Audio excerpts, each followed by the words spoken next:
Have you ever wondered why money slips through your fingers, even when you budget carefully?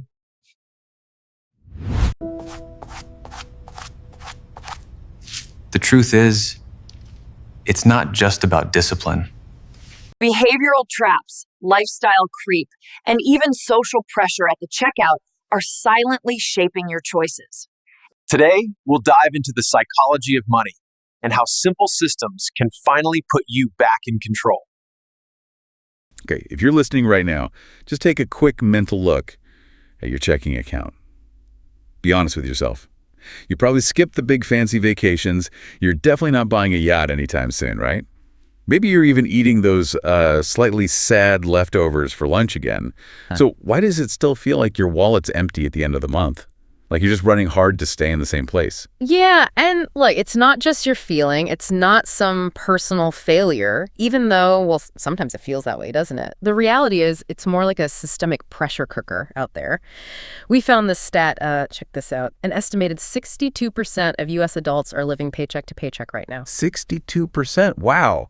That's nearly 2/3 of the country just trying to find some breathing room. Exactly. It's huge. And that number, it's frustrating because it really suggests that for most people, the issue isn't just, not trying hard enough. It feels like we lack leverage. So our mission for this deep dive is to figure out why this struggle is so common.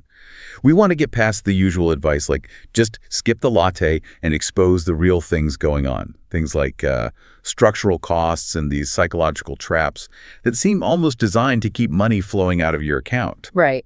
The core idea we're exploring is that maybe the reason your wallet feels light isn't just about your discipline, it's that your brain and, your budget too are kind of constantly being tricked by forces you might not even see clearly. Okay, but that sounds a bit like we're just victims, right? And we know personal choices still matter. So where's the line? How much is this external pressure versus, well, maybe just making some bad spending decisions? That line is definitely blurry. It's tricky, but you gotta subscribe, ring the bell, and drop your favorite recipe below. Understand the battlefield first, like Dave Ramsey famously said, you must gain control over your money or the lack of it will forever control you. And getting that control, well, it starts with seeing these big macro trends that are just crushing our fixed expenses. Okay, let's unpack that, the non-negotiables first.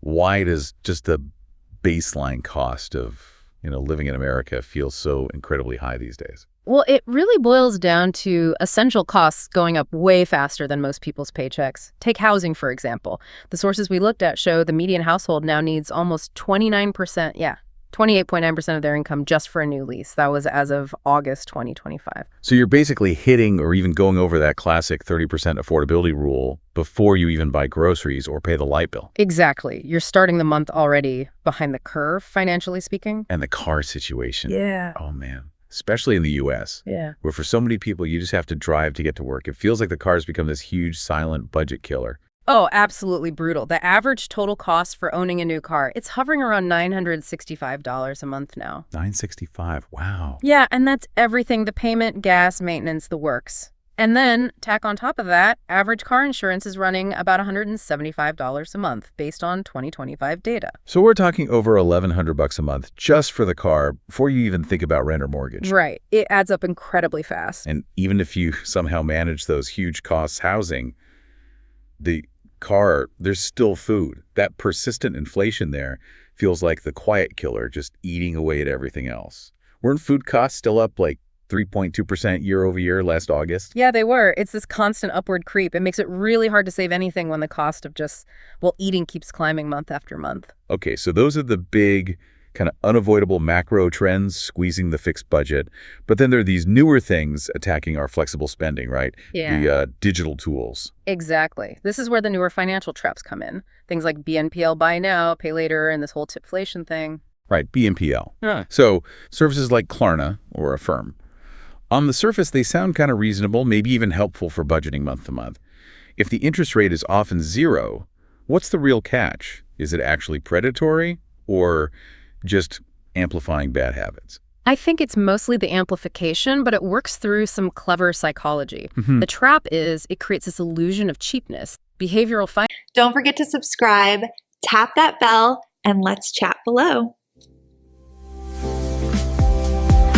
Finance folks talk about this splitting a, say, $300 purchase into 4 smaller payments. It dramatically cuts down the pain of paying. Oh, okay. So your brain doesn't register it the same way as handing over like $300 bills. Precisely. It feels less significant, less painful.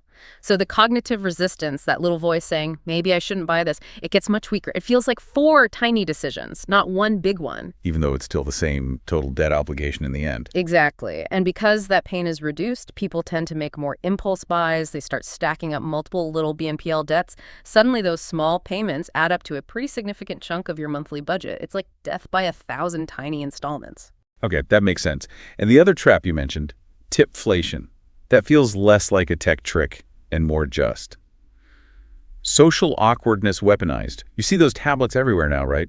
At the coffee shop, asking for 20% just for handing you a muffin. Oh, the pressure is intense. The data backs it up, too.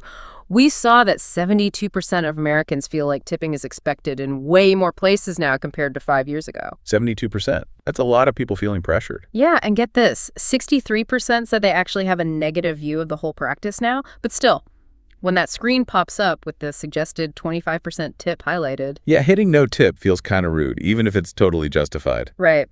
That social anxiety often overrides your financial common sense. You end up adding friction and cost to tons of small everyday transactions. Okay, so we've got these big systemic pressures like housing and cars, and then these newer digital and social traps like BNPL and tipflation. But at the end of the day, spending is still a human decision, right? So let's shift gears a bit. Let's talk about the psychological war happening inside our own heads. This is where experts like Daniel Kahneman and Morgan Housel come in, talking about behavioral finance, the idea that we're driven more by emotions than cold, hard logic. That's the core of it, yeah. The fundamental idea is pretty simple, actually. We often overspend not because we lack willpower or morals, but because of these deep-seated cognitive biases and emotional triggers. Let's be honest, if shopping didn't feel good sometimes, we wouldn't do it nearly as much. Okay, so retail therapy is a real thing then. It feels like self-medication almost. Yeah. But if that's the case, does just, cutting up your credit cards actually fix the root cause? Or do people just find something else to get that dopamine hit? That's the tricky part. Just cutting off the method doesn't necessarily fix the underlying need. You have to recognize why you're doing it. Retail therapy often triggers dopamine release in the brain. It gives you a temporary sense of relief or maybe control, especially when you're feeling stressed or bored or even lonely. We're basically using buying stuff as a way to regulate our emotions. So yeah, you likely need to find a healthy, non-spending substitute for that dopamine hit, or you'll probably just slip back into old habits. And that emotional side gets amplified by what Morgan Housel talks about, this idea of the constantly moving goalpost, that pressure to keep up with the Joneses, which, thanks to social media, feels like it's on steroids now. Oh, absolutely. Social media has turned keeping up from comparing yourself to your neighbors into like a 247 global competition. It creates intense FOMO, that fear of missing out, and this constant, often invisible pressure to show off, to project this successful, maybe even luxurious lifestyle. And that leads directly to what people call lifestyle creep. Right, where as soon as you get a raise or make more money, your spending just magically expands to fill it. Exactly. And this isn't just a problem for people starting out. High-income earners struggle with this just as much, maybe even more sometimes. They just spend the extra on, bigger houses, second properties, fancier cars, expensive... Before we slay, hit subscribe, ring the bell, and leave some love. hobbies. So you never actually feel rich because the target keeps moving further away. Precisely. That's why House's quote is so powerful. Like, the hardest financial skill is getting the goalpost to stop moving. You have to consciously decide at some point what enough looks like for you. Otherwise, your spending will likely always chase your potential earnings, no matter how high they get. It's really fascinating how all these things, the big economic pressures, the little psychological biases, affect different groups of people differently. Let's talk about that social landscape a bit. Who seems to be caught in the tightest squeeze right now? Well, arguably, it's a middle-income group. They often earn enough to qualify for and service debt, think student loans, mortgages, car payments. But they're also the prime target for a lot of aspirational advertising. And they feel that keeping up with the Joneses pressure pretty intensely, so they often struggle the most to actually save money. They feel compelled to maintain a certain standard of living, caught between being able to handle their debt payments, but not really being able to build substantial wealth. And meanwhile, you see younger generations like millennials and Gen Z trying these almost viral finance trends to try and get a handle on things. Like, I have to admit, I've seen those cash stuffing videos online. They are weirdly mesmerizing. Right. Cash stuffing is basically the old school envelope budgeting system, made aesthetic for the Instagram and TikTok age. It's popular with younger folks because it gives this very visual, tangible sense of control over their money. And crucially, it brings back some of that pain of paying when you physically hand over cash. But are there downsides? Like, you lose FDIC insurance on that cash, right? And you're not earning any interest. Is it mostly just for fun money? Or are people really stuffing envelopes for rent? The sources suggest it's mostly used for variable spending categories like dining out, entertainment, clothes, those wants. But yeah, their risk of loss or theft is real. And ironically, sometimes people end up spending money on the supplies for cash, stuffing the fancy binders, the custom labels, which can kind of defeat the purpose if you're not careful. Huh. Right. Okay. What about loud budgeting? That's another trend I've heard about. Yeah, loud budgeting is interesting. It's this push towards being more open and transparent about your financial goals and limitations. By saying up front, like, hey, I'm saving for a down payment, so I can't do expensive dinners out this month, you kind of neutralize that social pressure and FOMO. It makes it harder for friends to pressure you into spending money you don't have or don't want to spend because you already set the boundary openly. That makes sense. Now, we can't forget the baby boomers. Their big financial anxiety often seems to be different, right? More about preservation, maybe. The fear of outliving my money. Absolutely. For many boomers, the focus shifts. They're thinking about retirement income, managing potentially high healthcare costs, maybe leaving a legacy, or even still supporting adult children sometimes. Does that focus on preservation make them vulnerable in different ways? Like maybe to investment scams promising high returns, or that pressure to spend on legacy stuff? It can. Their priorities change. It becomes more about making their capital last. But yeah, supporting adult kids can become a huge, often unbudgeted expense. And that fear of running out of money can, ironically, sometimes lead them towards overly complex or risky investments later in life, especially if they feel like they need to catch up or make their money grow faster. Okay, so we've painted a pretty complex picture here. Big economic forces, sneaky new traps, our own psychological wiring, even generational differences. But just knowing all this doesn't magically fix your bank account, right? If pure willpower isn't the answer, what is the most effective approach? What are the behavioral finance folks actually recommending? The consensus is really clear. Long-term success doesn't come from constantly relying on sheer discipline because that's exhausting and often fails. It comes from building systems. We need to automate the good financial choices so you don't have to fight that internal battle every single day or every single paycheck. Okay, so we're talking about the classic pay yourself first principle. It's not exactly new, but maybe the key is the automation part. Exactly. It's foundational. The moment your paycheck lands in your account, the money designated for savings, for retirement, for goals, it should automatically move out, go somewhere else. And we're talking significant amounts here, ideally, like automatically sending 15% pre-tax straight into your retirement accounts. Do it before you even see it. Then the money left in your checking account, that's the money you actually have permission to spend, guilt-free, because the important stuff is already taken care of. And this ties into another point, right? Stop sweating the small stuff, like the $5 coffee, and focus on the big wins. Yes. That's probably the most common budgeting mistake people make. Agonizing over lattes. Look, cutting out a coffee might give you a tiny, fleeting sense of control, but it's not going to fundamentally change your financial picture if your rent or your car payment is structurally way too high for your income. You have to prioritize optimizing those big structural costs first.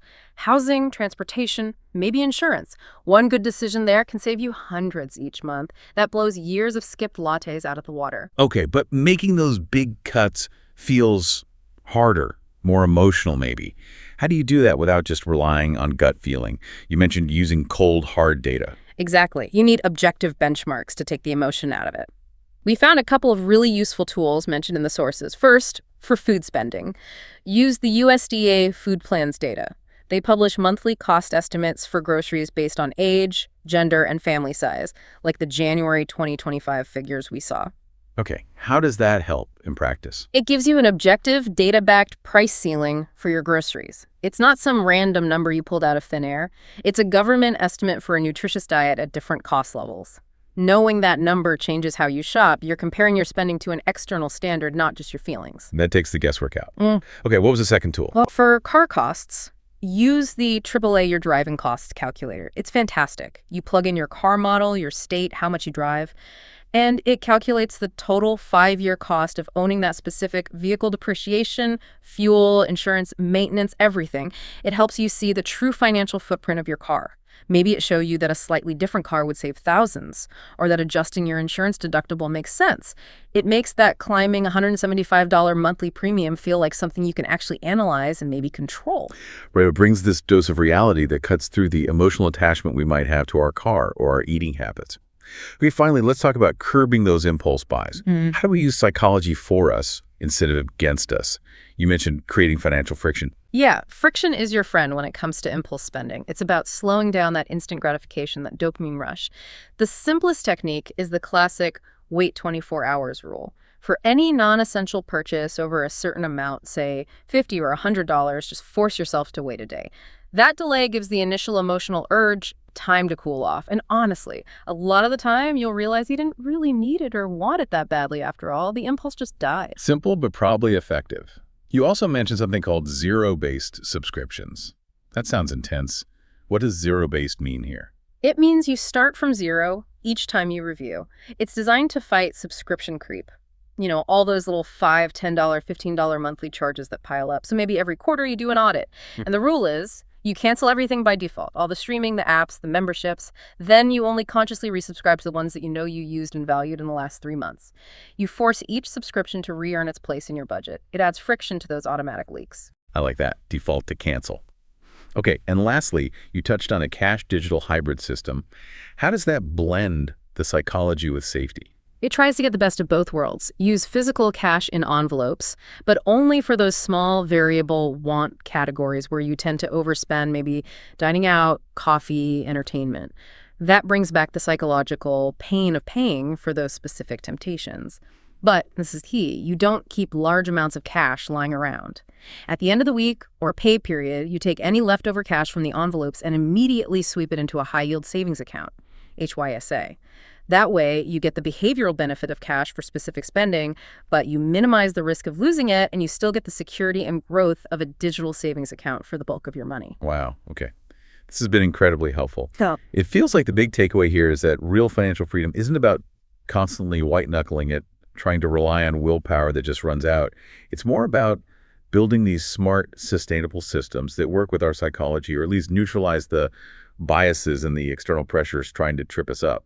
exactly. It's about designing your financial life so that the easy path is the financially healthy path. Less policing yourself, more setting up smart defaults. The experts seem to agree. The wealthy often get ahead not just by having more willpower, but by changing their systems. So here's the question for everyone listening. Which one of those 3 big wins, housing, car, or food, are you going to take a closer look at this week? Maybe using those objective benchmarks like the USDA plan or the AAA calculator we talked about. Yeah, because knowledge is one thing, but applying it is where the change happens. And hey, share your successes. What's the biggest big win budget cut you've ever made? Drop it in the comments below. Let's build up a resource together. Share what actually works for real people. Absolutely. And make sure you follow the deep dive so you don't miss our next exploration into the fascinating psychology of money. We'll catch you next time.